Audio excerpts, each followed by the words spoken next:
Atam bar öy, anam bar öy. Daniyar Toxtaxun. Mən çoң bolğan hoyla idi gül gülistan. Anam hidi dimiqimg'i urulatdi. İşik aldı bük baraqsan tik suvadan.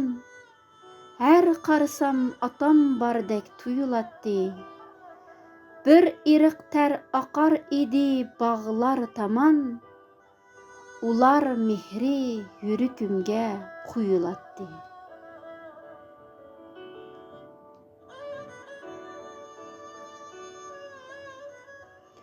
Atam bar öy, anam bar öy pıraq mekin.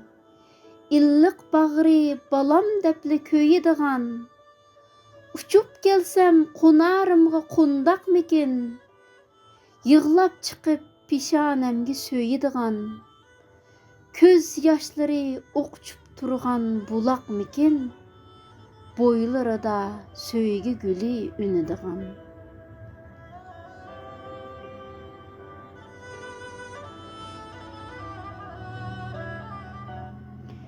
Menmi bir kütüp balısıdek uçum bolğan.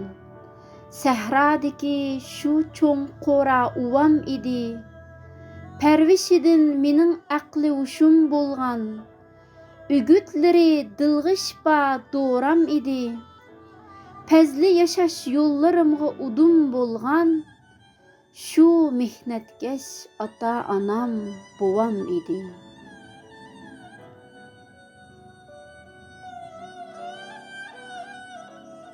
Japası tağ, vapası bağ yaşap ötken. Ular cesur adamlardır xisletke bay. Qan ter bilen hayatığı dastan pütken. Atam quyaş, anam idi köktiki ay. Perzentidin elni söydep ümit kütken. Men çoң bolğan qora idi şundaq bir jay.